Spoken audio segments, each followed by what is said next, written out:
Welcome to SBA Today for the week of December 9th. As always, I'm Paul Long, your host, and I am joined by my lovely co-host, Tanya Mazurek. Where should we start today?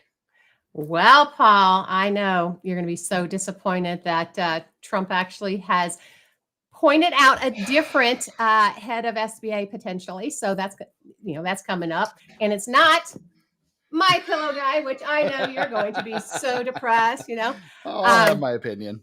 Yeah, exactly right. And we've got the clarifying procedural notice 5000-862. Because you guys all want to know this, 862-692. Anyway, that we're going to go through that as well. So that's what we got. Awesome. Well, yes, getting into our new administrator nominee, because nothing's official until it's official. Exactly. Kelly Loeffler, Republican from Georgia, former senator from Georgia, is going to be serving as the administrator for the SBA. As Trump stated, small businesses are the backbone of our economy, which on a side note, I get really tired of saying that or hearing that. I don't know why. Kelly will bring her experience in business in Washington to reduce red tape. Okay. And unleash opportunities for our small businesses to grow, innovate, and thrive. I would like to say that there was nothing mentioned about SBA going away from the Dodge Committee. So that's another good thing. The Dodge Committee. Yeah. So it'll be very good to see what happens there. And yes, I am beyond thankful that it's not my pillow guy. Regardless of your politics, I don't care. I'm happy. Absolutely. Absolutely. Well, what about what you think about the cracking down, Paul? Because I know you got something to say about the cracking down. Well, reducing, red tape. I like that to a point. We've been reducing some red tape here for the last couple of years. And as a lender / manager, I lost a little bit of sleep over that. But what the good news is, as a lender, we can do what we want to do, right? We don't have to follow all of the somewhat craziness. So I think that's a good thing. Cracking down on the waste, fraud, and abuse, aka EIDL and PPP, because I really don't think there's a whole lot of that going on in 7A 504 lending, because it usually gets caught by the underwriters. But usually, yeah, so it'll be interesting. I mean, it's a political appointment. We'll see what happens. You know what's crazy? I did hear, and I'm not even mentioning who because I'm not positive it's true, but I did hear by somebody that there was an SBA loan out there. They had to have gone PLP because it did not take all the collateral that this person had to shore it up. And I was like, but you have to. So it was very interesting when I heard that. So there's probably is some interesting loans out there that have not really followed the rules. Something's telling me it's no longer an SBA loan. You think? Yeah. If anything were to happen, they will find out very quickly in the liquidation process what's fixing to come down the line for them. What SBA loan? Exactly. That's how it works. Anyway, well, start us off on some of these clarifying rules there, Paul. Wow. So there's nothing better than waking up on a Monday morning to a 14-page procedural notice. I mean, my Mondays are always a crapshoot as it goes anyway. But man, that was really fun to kind of dive into that. The biggest thing is they're clarifying. There's lots of clarification. Yeah. So landlord reimbursements for tenant improvements. Thank you for clarifying. Yeah. The bottom line is the SBA lender must apply the same policies and procedures as it does for its normally sized non-SBA guaranteed loans, aka do what you do. Okay, well, at least now we have a rule. Commercially reasonable measures. Now that's an interesting little one in there. Commercially reasonable measures. So, I mean, bottom line, it's what you do, which it is good to know, but it was not very clear before. So I was stuck on a deal where I was kind of losing sleep a little bit over that. So thank you for clarifying that. And we've got the signatures on the non-owner spouse on the owner's personal financial statement. That's pretty cool because it's always been that no matter what, you have to get the spouse's signature on any SBA Correct. personal financial statement. So they have taken that away to kind of go along with what they've already said with the personal resources test that they took away on the last, what was it? The SOP 5010-7 that was effective August 1st of 2023. So no longer do you have to do that. Now, what I would say with that though is many of us still will, because dependent upon a few different things. And I know you got something to say about that, but I've got, okay, so think also now, obviously with anything where they've got collateral that is owned by both parties, still got to do it, people. Come on. The second thing though is, and here's a question for you, Paul. What about if we're using, let's say their outside income or something along those lines for the cash flow for them personally? If we're using outside income, still going to have to put them on there, especially if they're going to have to be a limited guarantor in some way, either based on the cash flow and or based on any of the assets. So thoughts? Exactly. And just to keep the fun going, what if you're a community property state? So in that case, they would need to sign. So thank you for clarifying, SBA. However, the best practice takeaway is do what you've been doing. Cover it's called CYA. Oh, 100%. It's going to come back regardless, right? I mean, I do love that they actually clarified that. Don't get me wrong, but yeah, I have a feeling I'll keep asking for the signature just in case. So that's my plan. Yeah. All right. You want to take the next one? Sure. IRS tax transcripts are favorite. So the bottom line is they wanted to clarify, okay, under $500,000 SBA small loans and express, etc. The bottom line is do what you do. Well, I sure don't know of any conventional lender that checks tax transcripts at all. I find that kind of funny. But the bottom line is, you don't have to if you don't want to under 500,000. However, Trusty Paul comment on this is do it anyway. You should always do it on business acquisitions, cover your butt, because if they come back and take over new rules, etc., under the new administration, then we have to go back and just do it how it is. But if you accidentally, have a little issue where, you accidentally missed it or something like that, I wouldn't be, losing sleep in your Cheerios for that.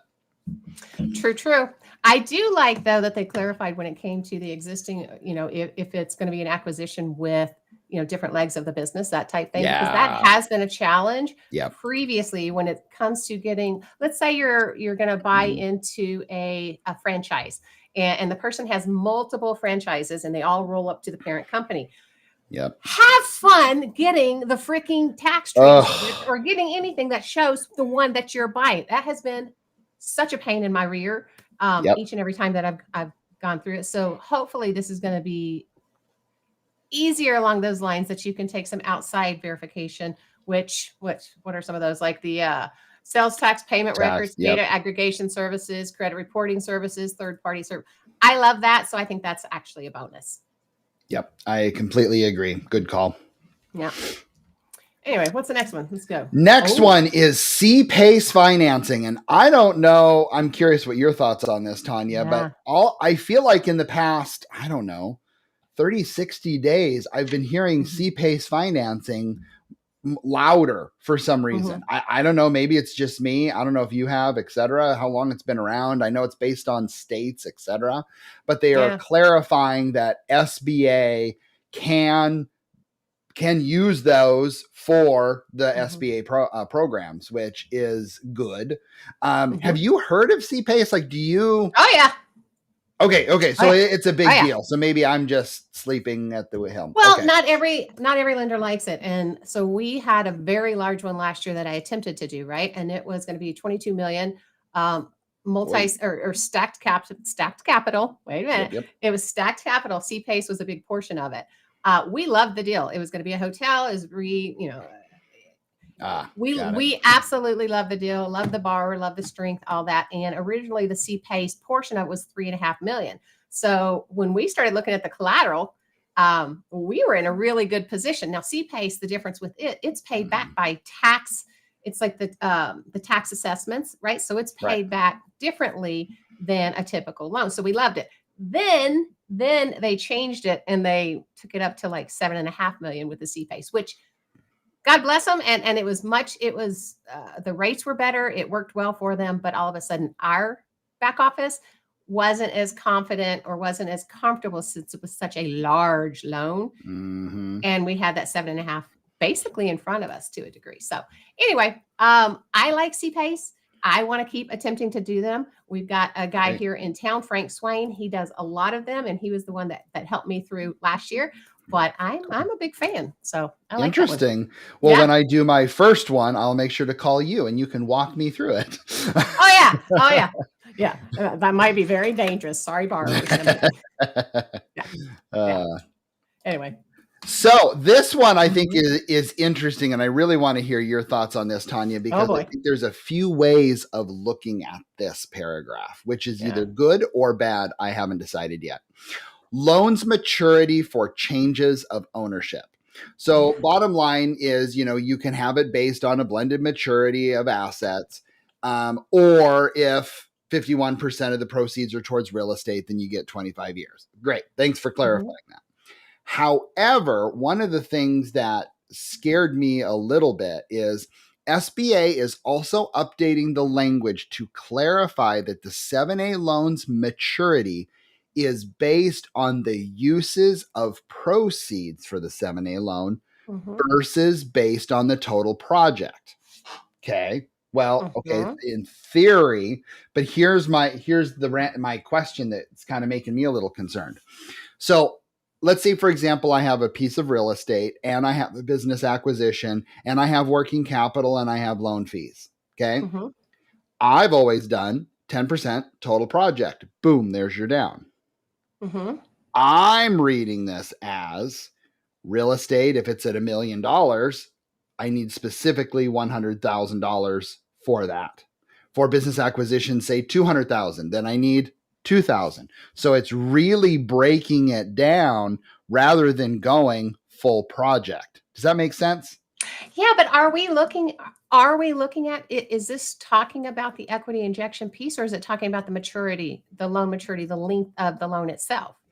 Because I was reading it that it's the length of the loan when it comes to the 25-year versus the blended. Because you know how prior we couldn't do the blended. Oftentimes it was either the 25-year, if it was 51% or more real estate, and or 10 years on the other sources. The way I'm reading this is that they're now saying that we can do, and they're clarifying that language, that we can do blended, basically, on if it's under 51% real estate. So that's how I'm reading it. Except stock purchases, which stock purchases, obviously, that's going to be typically 10-year, and it's going to be based on the assets and interest. But I don't know. See, it's interesting. Now, the good news is everything that we're covering, guys, Ginger sent out an email. No, but Ginger sent out an email that they are going to be doing an SBA call on this coming up in January, as well as we have a January 7A Connect call. So I think this will all be funneled out. But of course, I always like to be the front of the finish line. And the fun thing, Paul, I don't know, but you're right. This is exactly SBA. This is exactly the SOP in general. You're going to get a different interpretation. Each person that reads it interprets what they're saying differently. So this is a great discussion. So anybody else out there that's got something different that they're reading on this, we'd love to hear your comments. Put it in your comments, please. Believe me. I'm so used to being wrong. I have no problem with that. So put it out there. Anyway. Yeah. This next one was kind of brought up at Nagel about a month ago or so. And this one, can we just get a hallelujah on this? Hallelujah! Leans you didn't on mean vehicles. For real. Oh, no, I meant for real. That's fine. Liens on vehicles. Bottom line is, if the value is under $10,000, you don't have to take it as collateral. Thank goodness. Oh my God. Thank you. Titles and vehicle titles are the bane of my existence at times. Yep. Anyway. I had a trucking deal come across my desk. 75 vehicles, 75. What do you think my answer was? No, see, it's something that people don't get. It's like so flipping hard to do those. So many things could go wrong the way it previously was. So I'm loving it. But I bet you could charge the extra 2% fee on that one and get away with it. That's my 2 cents. Well, yeah, then we should be able to charge the extra 2% fee on multi-affiliation. I'm kidding. You're not wrong on that either. I get it. I get it. Let's keep the ball rolling here. Yeah, collateral requirements on changes of ownership for 7A Small and Express, also known as do what you do. It was just a little bit of clarification there. Do-it-yourself construction. This one I think is a good one for you, Tanya, because it's true, because there was so many people that would come. And let's say, for example, you have a contractor come out and give you a bid. You have no intentions of using them. You're wasting their time, but you need it to satisfy a government requirement. Probably not the most business friendly thing. So now it's, you can use what an unaffiliated contractor would charge as an evidence of 2 bids on the work that way, or a single estimate provided by a third-party construction management firm, which I like that, because you probably are going to do a construction review anywho. You definitely are, but it's talking, though, do-it-yourself construction. I mean, previously, that's been a challenge to get anything do-it-yourself, right? Yep. Through SBA, because they're going to find fault. They're going to find something wrong. I think you're still going to have a lot of banks out there that are going to be a little challenged with the do-it-yourself. Oh, I agree. 1,000%. I don't think anything in this procedure is going to change anyone's minds, but it's about clarifying, just to kind of keep things moving along here. Yeah. Partial changes of ownership, using the word individual was a little bit scary for some people, because I'm an individual, or Paul's Plumbing can be an individual. So they remove that. So they I think that's a good one. Yeah, that's an easy word change. No big deal. Multi-step partial changes of ownership. This one I was actually glad that they discussed about, because that happens. And they really clarified how that is supposed to be. I'm not going to get into the details. That one I think was like 3 pages all to itself. Feel free to pull it out if you have not read it on there already. And last but not least is under refinancing debt using merchant cash advances.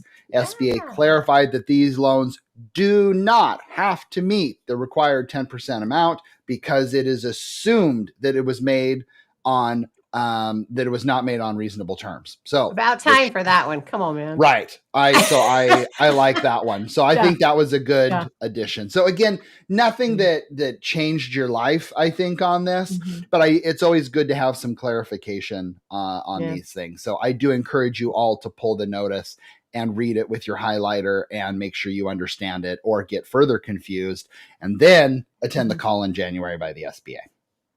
I'm gonna attend it, because the 7A version's in January, the end of January, which that's way the heck out there. But you can also attend the 504 and get as much information. But anyway, all right, guys, if you're on YouTube, LinkedIn, any of your streaming podcasts, we're here. We'd love for you to come watch us and take a gander, I guess. Hit your like below if you like what you see and you want more of it. Go and look at our other family of podcasts, the SBA or Art of SBA Lending, as well as the BDO show. Lots of cool information over there as well. Don't forget, Paul and I are here for you guys. If you have anything that you need, any questions, any comments, or you got a loan that you want us to look at, Washington, Oregon, and Idaho, reach out to Mr. Paul over there at Giza Credit Union. If you've got anything in Colorado, Texas, Missouri, Florida, Arizona, Carolinas, either one, Tennessee, then go ahead and reach out to myself, Tanya Mazurek at Midwest Regional Bank, and we would love to help you out. Y'all have a great one. Thank you. See ya. All right. See ya.